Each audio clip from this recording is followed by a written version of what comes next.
अस्सलाम वालेकुम गाइस, मेरा नाम है अली और मैं अपने channel daily horror stories by Ali से आपके सामने मौजूद हूँ। मैं उम्मीद रखता हूँ कि आप सब खुश होंगे, खैरियत से होंगे, अपनी ज़िंदगी को एंजॉय कर रहे होंगे। तो जिन लोगों ने अब तक मेरे चैनल को सब्सक्राइब नहीं किया वो इसको सब्सक्राइब कर लें, लाइक करें और अगर हो सके तो शेयर करें। हमेशा की तरह व्हाट्सएप नंबर और ईमेल एड्रेस शेयर कर रहा हूँ। अगर आप अपनी स्टोरीज़ को शेयर करना चाहते हैं तो आप कर सकते हैं। वॉइस की सूरत में रिकॉर्ड कर सकते हैं, मैसेज कर सकते हैं, लिख के भेज सकते हैं। जैसे आपको फ़ीज़ेबल लगे वैसे स्टोरी भेजें और आपका स्टोरी भेजना मेरे लिए बहुत इम्पॉर्टेंट है। और प्लीज़ जैसे ही आप मेरी इस वीडियो को देखें या सुने तो प्लीज़ इसको लाइक कर दिया करें। तो गाइज़, आज की जो पहली स्टोरी है ये बड़ी ही इंटरेस्टिंग स्टोरी है और बहुत ही स्ट्रेंज स्टोरी है। ये हमें इंडिया से भेजी है और ये जिसने स्टोरी भेजी है बेसिकली इनका नाम कैलाश है। आई एम सॉरी अगर मैं आपका नाम गलत प्रोनाउंस कर रहा हूँ। और ये बताते हैं कि जो इनके ग्रैंडफादर थे यानी इनके जो दादा थे, ये वाक़या उनके साथ पेश आया था। ये बताते हैं कि अर्ली 60s या 65 का दौर था।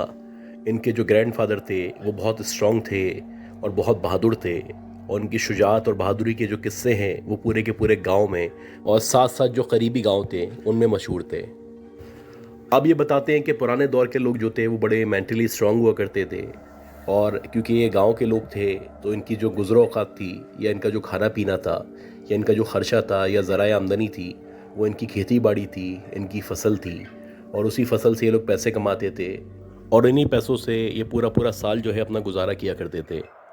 अब ये बताते हैं जो इनके दादा थे उनकी हमेशा से आदत थी कि रात के टाइम में 2 बजे 3 बजे अपने खेतों का या अपनी फसल का चक्कर लगाते थे ताकि वहाँ पे जाके चेक कर सके कि कोई जंगली जानवर या कोई दुश्मन इनकी फसलों को नुकसान ना पहुँचा सके या जो भी इनकी फसल काश्त हुई हुई है उसमें किसी भी किस्म की ख़राबी ना हो। नॉर्मली आपको पता है कि गांव देहातों में इस तरह की बातें या इस तरह के वाक़यात पेश आते हैं कि जंगली जानवर जो होते हैं वो आके फसलों को नुकसान पहुंचाते हैं, जिससे बेचारा जो किसान होता है या जो किसान की मेहनत होती है वो ज़ाय होने का अंदेशा होता है। ये बताते हैं कि जो हमारे दादा थे उनका अपना दिमाग था या अपना उनका मिजाज था। जब भी उनका दिल चाहता था ये फसलों में या काश पे जो है चक्कर लगा लिया करते थे। इसी तरह रात के तकरीबन 2 या 3 बजे का टाइम था, एकदम से शोर की आवाज़ आना शुरू हुई और जैसे ही शोर की आवाज़ आना शुरू हुई तो मेरे दादा जो थे उन्होंने आवाज़ सुनी और उठ के बैठ गए। अब ये बताते हैं कि जो इनके दादा उठ के बैठे तो इन्होंने देखा कि इनके ही गांव का एक और आदमी है जिसका नाम दीपक था। वो इनको शोर करके बोल रहा है कि आप जल्दी से जाएं, आपकी जो फसलें हैं या आपके जो खेत हैं वहाँ पे जंगली गाय या जंगली बैल जो है वो आ चुका है और वो उसको नुकसान पहुँचा रहा है। अब पुराने दौर के लोग थे, एक दूसरे पे यकीन किया करते थे, एक दूसरे पे ट्रस्ट करते थे। तो ऐसे ही हुआ, इनके जो दादा थे वो एकदम से उठे, उन्होंने जो है एक लालटेन ली और एक हाथ में कुल्हाड़ी पकड़ी और अपने जो खेत थे या अपनी जो फसलें थी या जहाँ पे भी इनकी काश थी उस तरफ चलना शुरू कर दिया। अब इनके दादा की पूरी कोशिश थी जितना जल्दी हो सकता है उन खेतों में पहुँच जाएँ, उस जगह पहुँच जाएँ ताकि कम से कम नुकसान पहुँच सके और जो इन्होंने मेहनत की है वो ज़ाया ना हो। अब ये बताते हैं कि जैसे ही इनके दादा जो थे वो अपने फसलों में अपने खेतों में पहुँचे तो उन्होंने देखा कि खेतों के बीच में कोई ना कोई ऑब्जेक्ट है या कोई ना कोई एंटिटी है जो मौजूद है। और जब इन्होंने काफ़ी गौर किया तो इनको उसके सींग नज़र आए। अभी उनको इसके सिर्फ सींग ही नज़र आए थे कि उनको यकीन हो चला कि वो जो दीपक बोल रहा था वो बिल्कुल ठीक बोल रहा था। यहाँ पे कोई जंगली जानवर या जंगली बैल या जंगली गाय आ चुकी है और वो इनकी जो फसलें हैं या इनके जो खेत हैं उनको नुकसान पहुँचा रही है। खैर, इन्होंने लकड़ी से उस बैल को या उस गाय को हाँकना शुरू किया और कोशिश करने लगे कि जितना पीछे वो जा सकती है चले जाए। अब वो जो जंगली जानवर था या जंगली बैल था वो आहिस्ता आहिस्ता करके पीछे होने लगा और ये उसके पीछे पीछे चलते चले आ रहे थे और ये चाह रहे थे कि जितना ज़्यादा आगे चले आएगा उतना बेहतर होगा। अब यूं ही चलते चलते इनके जो दादा थे वो तकरीबन 20-25 मिनट की मुसाफत तय कर चुके थे और वो जो बैल था या वो जो गाय थी वो आगे की तरफ चल रही थी और ये उसको डंडी से डरा डरा के आगे ले आ रहे थे। अब देखते ही देखते इनको पता नहीं चला कि इनके खेत भी ख़त्म हो गए, सामने जो दूसरे खेत थे वो भी आ गए, वो भी ख़त्म हो गए और उसके बाद जंगल का एरिया शुरू हो गया। अब जब जंगल का एरिया शुरू हुआ तो इनके दादों को अंदाज़ा हो चुका था कि अब मैं जंगल के करीब आ चुका हूँ, अब मज़ीद आगे जाना ठीक नहीं है। इनके दादा और उस बैल के दरमियान तकरीबन 10 फीट का फासला मौजूद था। तो अब इनके दादा ने सोचा कि मैं वापस मुड़ता हूँ और फिर अपने खेत की तरफ चला जाता हूँ। अब ये जो जंगली बैल है या जंगली जानवर है ये यहाँ से आगे निकल चुका है, अब मेरे खेतों का या मेरी फसल को इससे किसी भी किस्म के नुकसान का अंदेशा नहीं है। खैर बहरहाल इनके दादा जैसे ही मुड़ने लगे तो वैसे ही इन्होंने देखा कि वो जो बैल है या वो जो गाय हैं उसने गुर्राना शुरू किया, जैसे कि वो इन पे हमला करना चाह रहा हो या इनको नुकसान पहुंचाना चाह रहा हो। अब जैसे ही उसकी आवाज़ चेंज हुई तो एक गांव के लोग थे, बहादुर लोग थे, डरने वाले थे नहीं। तो इन्होंने अंदाज़ा लगा लिया कि अब ये इनके ऊपर हमला करेगा या इनको नुकसान पहुंचाएगा। हालांकि काफ़ी देर से ये उसके पीछे चलते चले आ रहे थे और उसने ना कोई नुकसान पहुंचाया था, ना अपनी आवाज़ चेंज की थी, बल्कि वो लकड़ी से डर के आगे की तरफ भाग रहा था। अब ये बताते हैं कि जैसे ही उसने गुर्राना शुरू किया तो एकदम ये एक्टिव हो गए। इनके एक हाथ में कुल्हाड़ी मौजूद थी और इनको था कि जैसे ही ये मेरे करीब आएगा या मुझ पर हमला करेगा तो मैं इसको कुल्हाड़ी से वार करके मार दूंगा। अब वो जो बैल था देखते ही देखते उसने इनकी तरफ मुंह किया और इनकी तरफ भागना शुरू किया। अब ये जो कुछ हुआ था ये कुछ सेकंड्स के अंदर हुआ था और जाहिर सी बात है ये जो बैल था ये 10 से 12 फीट के फासले पे था, तो इतना ज़्यादा फासला भी नहीं था।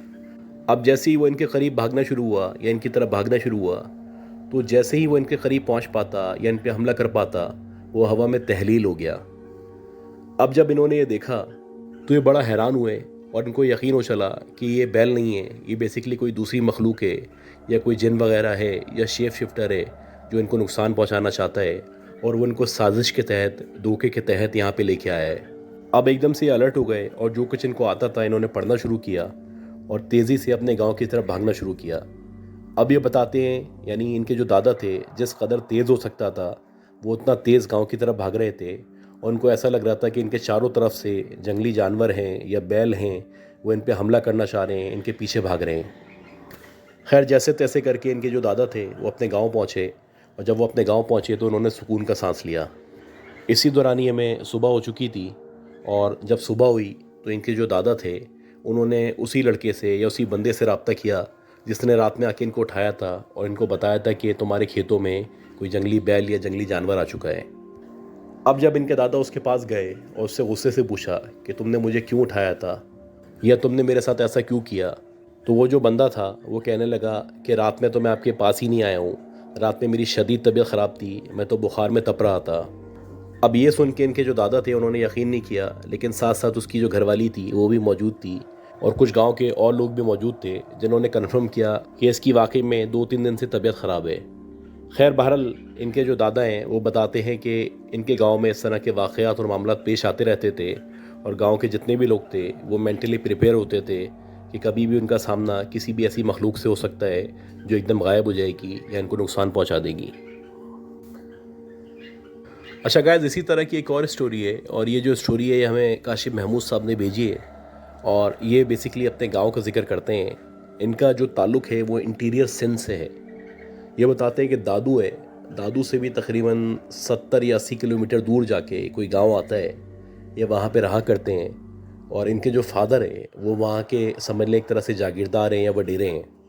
अब ये बताते हैं कि एक दफ़ा ऐसा हुआ कि इनके जो फादर थे उन्होंने सोचा कि ये जो इलाका है या इनका जो गांव है वहाँ पे एक समझ लें कि बड़ी सी बिल्डिंग कंस्ट्रक्ट करते हैं और वो इस तरह की कंस्ट्रक्ट करेंगे जहाँ पे पूरी की पूरी फैमिली जो है वो एक साथ रह सके और जदीद तरीके की बिल्डिंग बनाएंगे और उसमें जो जदीद सिस्टम है यानी लिफ्ट वगैरह भी देंगे। अब जब उसकी तामीर शुरू की गई तो इनके ऊपर ज़िम्मेदारी लगाई गई कि यहाँ पे जब तक इस बिल्डिंग की कंस्ट्रक्शन होती रहेगी आपने इस बिल्डिंग में ही रहना है और यहाँ पे जो भी सामान आ रहा जा रहा है उसकी हिफाजत करनी है या उसका चेक एंड बैलेंस करना है और आपने ध्यान रखना है कि मज़दूर वगैरह या कोई भी इलाके वाले या गांव वाले कोई चोरी वगैरह तो नहीं कर रहे। अब जाहिर सी बातें इनके फादर की इंस्ट्रक्शन थी, इनको माननी थी, इनके पास कोई और ऑप्शन तो था नहीं। लिहाजा जैसे इनके फादर ने कहा वैसे ही हुआ, सामान आना शुरू हुआ, खुदाई शुरू हुई, उसके बाद जो है फ्लोर बनना शुरू हुआ। अब ये बताते हैं कि शुरू से ही जब ये फ्लोर बन रहा था या ये जो तामीर हो रही थी तो मुख्तलिफ़ स्ट्रेंज किस्म की आवाज़ें इनको रात में आया करती थी। जैसे कि ये बताते हैं कि अक्सर ऐसा होता कि रात में कुत्ते के रोने की आवाज़ आती और जब कुत्ते के रोने की आवाज़ ख़त्म होती तो ऐसा लगता कि गीदड़ के रोने की आवाज़ आ रही है। उसके कुछ देर बाद ऐसा लगता है जैसे बिल्ली रो रही है और रात में 3 या 4 बजे के टाइम इनको रोज़ाना तकरीबन महसूस होता है कि जैसे इनके करीब व जवार में कोई औरत मौजूद है जो बहुत बुरी तरह कर्रा रही है, रो रही है या किसी तकलीफ़ का शिकार है।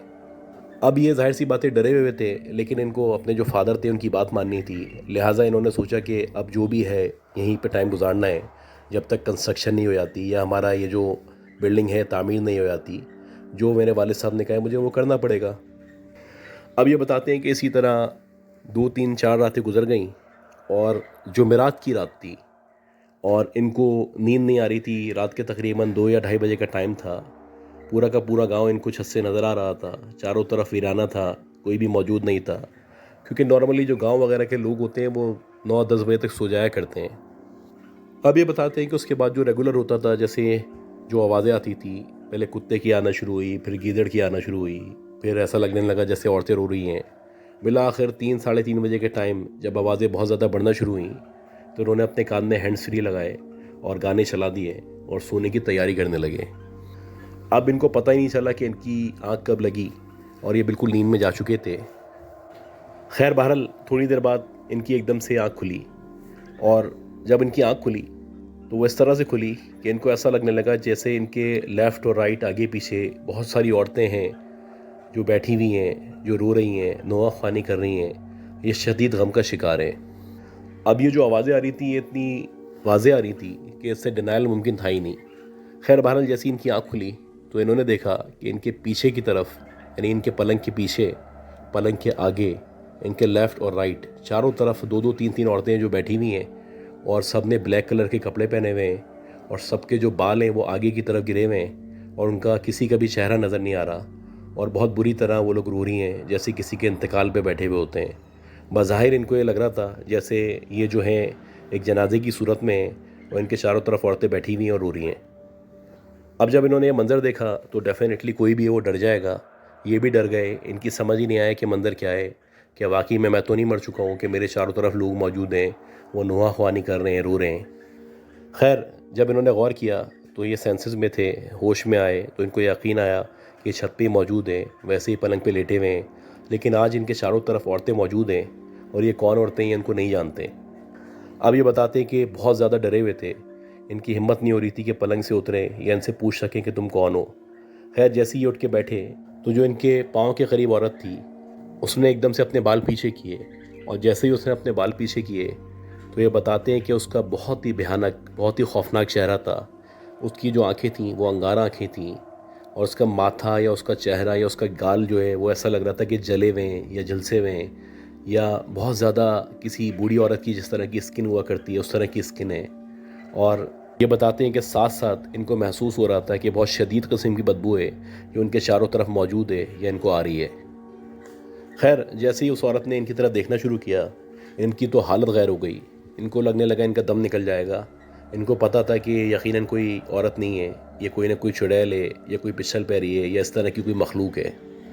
बहरहाल देखते ही देखते वो जो औरत थी वो इनको कहने लगी कि अब हम तुम्हारे पास आ गए और अब हम तुम्हें छोड़ के नहीं जाएंगे और अब से ठीक 7 दिन बाद यानी अगली जुमेरात को तुम जो है वो सामने खंडर मौजूद हैं, वहाँ पे आ जाना और हमारे लिए बहुत सारा गोश्त लेके आना। अगर तुम वहाँ पे आ जाओगे तो ठीक है और अगर तुम वहाँ पे नहीं आओगे तो हम यहाँ पे आ जाएंगे और तुम्हारा गोश्त खाएंगे। अब ये सुन के इनके होश उड़ गए। इन्होंने आयतुल कुर्सी वगैरह पढ़ना शुरू की। ये बहुत बुरी तरह डर चुके थे। खैर जब इन्होंने आयतुल कुर्सी वगैरह पढ़ना शुरू की तो ये बताते हैं कि देखते ही देखते वो जो औरत थी या वो जो ख़वातीन थी वो सारी की सारी गायब हो गई और एकदम से मंज़र बदल गया। अब ये बहुत बुरी तरह डर चुके थे। जैसे तैसे इन्होंने रात गुजारी और सुबह ये सीधे अपने फ़ादर के पास पहुँचे और उनको जाके सारा का सारा वाक़या बताया। अब जब इनके फ़ादर ने ये सुना तो वो भी परेशान हो गए कि भाई ये कौन औरतें थीं, कहाँ से आई थी और ये गोश्त की डिमांड क्यों कर रही थी। खैर बहरहाल इनके जो फ़ादर थे वहीं गांव में एक पीर साहब हुआ करते थे। उन पीर साहब के पास इनको लेके गए और जब उन पीर साहब के पास गए तो उन्होंने अपना जो भी हिसाब था वो लगाया और हिसाब लगाने के बाद वो जो पीर साहब थे उन्होंने कहा कि इसका जो रात में सामना हुआ है वो बेसिकली चुड़ैलों से हुआ है और बिल्कुल ऐसे ही है कि अगर आपने उनको गोश्त नहीं दिया या उनकी बात नहीं मानी तो आपका जो बच्चा है इसकी जान को ख़तरा है और 7 दिन में या 8 दिन में वो इसको ख़त्म कर सकती हैं। अब ये सुन के जो इनके फ़ादर थे वो बहुत बुरी तरह डर चुके थे और उन्होंने कहा कि अब बताएं क्या किया जाए।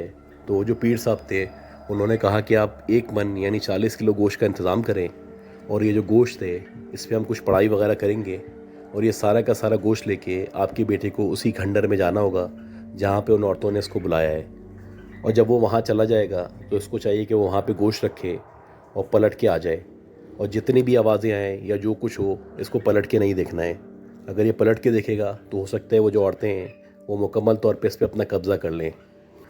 खैर ये बड़ी अजीब सी बात थी, लेकिन इनके पास कोई ऑप्शन नहीं था। ज़ाहिर सी बात, ये डरे हुए थे, तो इन्होंने ऐसे ही किया। इन्होंने गोश्त वगैरह का इंतज़ाम किया और वो जो खंडर था, जहाँ पे खंडर पे उन औरतों ने या उस औरत ने इनको आने का कहा था, ये वहाँ पे गए, गोश्त रखा। गोश्त रखने के बाद ये जैसे ही पलटे तो इनको बहुत ज़ोर ज़ोर से चीखने की या रोने की आवाज़ें आना शुरू हुई। खैर इन्होंने पलट के नहीं देखा, जैसे तैसे करके ये बाहर आ गए। और जब ये बाहर आ गए तो अल्लाह का शुक्र है कि उसके बाद से इनके साथ ये वाक़यात या मामला पेश नहीं आए। साथ साथ ये बताते हैं कि इनके फ़ादर ने फिर एक चौकीदार को हायर कर लिया था और ये उसकी ज़िम्मेदारी लगा दी थी कि रात में वही छत पे रुकेगा और वही सारे सामान की हिफाजत करेगा। अब ये बताते हैं जो इनके फ़ादर की ख्वाहिश थी उसके मुताबिक सारा घर वगैरह बन चुका था, जदीद तामीर थी, लिफ्ट वगैरह भी लगी थी और एक कुशादा बंगला नुमा एक जगह थी। तो हम लोगों ने सोचा कि अब जो भी हमारा सामान वगैरह है वो हम यहाँ पे शिफ्ट कर लेते हैं और यहाँ पे आके रिहाइश इख्तियार कर लेते हैं, जो इनके फ़ादर की ख्वाहिश थी। खैर बहरहाल ये बताते हैं कि हम सब लोगों ने वहाँ पे अपना सामान वगैरह शिफ्ट किया। अब क्योंकि जो हमारी फ़ैमिली थी वो एक बड़ी फ़ैमिली थी और तकरीबन 38 से 40 अफराद जो थे इनकी फ़ैमिली में मौजूद थे। खैर शुरू में जब हम वहाँ पे शिफ्ट हुए तो सारे के सारे मामला नॉर्मल थे, कोई ऐसी बात नहीं थी, ना कोई ऐसी फीलिंग थी। लेकिन जैसे जैसे टाइम गुजरता गया तो अब ये बताते हैं कि इनकी जो चच्ची थी, उनकी चच्ची के साथ मुख्तलिफ मामला होना शुरू हुए। जैसे कि अक्सर ऐसा होता था कि जो इनकी चच्ची थी ये बताया करती थी कि रात में जब वो काम कर रही होती हैं तो इनको महसूस होता है जैसे किचन में कोई मौजूद है या कोई काम कर रहा है। खैर ये इग्नोर कर देती थी, इनको लगता था शायद कोई फैमिली मेम्बर है जो काम कर रहा है। लेकिन ये बताती हैं कि एक दफ़ा, दो दफ़ा, फिर तीसरी दफ़ा जब ऐसा हुआ तो इन्होंने सोचा कि मैं जाती हूँ, जाके देखती हूँ कि आखिर किचन में कौन मौजूद है। अब इनकी चच्ची जब किचन में गई तो रात के तकरीबन 12, साढ़े 12, 1 बजे का टाइम था। तो इन्होंने देखा कि एक औरत है जिसने काले कलर के कपड़े पहने हुए हैं और बहुत ही कोई बूढ़ी सी औरत है और वहाँ पे खड़ी हुई किचन में कुछ बना रही है या कोई खाना तैयार कर रही है। अब जब इनकी चच्ची ने देखा तो इनकी समझ ही नहीं आया, क्योंकि इनकी जो फैमिली मेम्बर्स थे उनमें से कोई भी औरत नहीं थी, ना इनकी चच्ची ऐसी किसी औरत को जानती थी। खैर इनकी चच्ची ने जब ये देखा तो एकदम से उन्होंने पूछा कि तुम कौन हो, यहाँ पे क्या कर रही हो और हमारे घर में कैसे आई। जब इनकी चच्ची ने यह सवाल पूछा तो वो जो औरत थी उनको देखने लगी और देखते ही देखते हवा में गायब हो गई। अब जब वो औरत गायब हुई तो इनकी चच्ची जो थी वो जैसे तैसे करके कमरे में पहुंची और आके उन्होंने इनके चच्चा को बताया। अब इनके चच्चा जो थे वो उनके साथ गए, उन्होंने जाके पूरे किचन का जायज़ा लिया तो किचन में वाकई में ऐसे ही लग रहा था कि अभी कोई थोड़ी देर पहले मौजूद था और खाना बनाने की तैयारी कर रहा था। बाकायदा एक पतीला निकला हुआ था, उसमें बहुत सारा गोश्त पड़ा हुआ था। खैर इनके चच्चा ने जब ये सूरत-ए-हाल देखी तो उनको अंदाज़ा हो गया कि यहाँ पे कोई ना कोई प्रेजेंस है जो अभी भी मौजूद है। फिर ये बताते हैं कि ऐसा हुआ कि इनकी वही चच्ची जिनको किचन में वो औरत नज़र आई थी, उन्होंने बताया कि उन्होंने रात में ख्वाब में देखा है कि वही औरत जो इनको किचन में नज़र आई थी वो इनके ख्वाब में आई है और इनके ख्वाब में आके वो बोल रही है कि तुम यहाँ से चली जाओ, अगर तुम यहाँ पे रहोगी तो मैं तुम्हारा जीना मुश्किल कर दूँगी। खैर सब ने उनको समझाया कि सिर्फ ख्वाब है, आप परेशान ना हो और आयतुल कुर्सी वगैरह पढ़ें, चारों कुल वगैरह जो है वो पढ़ के अपने ऊपर फूकें। इंशाल्लाह आपको दोबारा ऐसा ख्वाब नहीं आएगा। हो सकता है आपके जहन में वो औरत बस चुकी हो, लिहाजा आपको ख्वाब में भी वो नज़र आ गई हो। ये बात सुन के इनकी जो चच्ची थी इन्होंने वैसे ही किया, लेकिन फिर 2-3 दिन बाद ऐसा हुआ कि वही औरत उसी होलिये में इनके सामने आई और उनको अगेन वही सब कहने लगी। अब ये बताती हैं कि जब दोबारा इनको ये ख्वाब आया तो इन्होंने चच्चा को भी बताया और हमारी फैमिली में जितने भी लोग थे सबको बताया।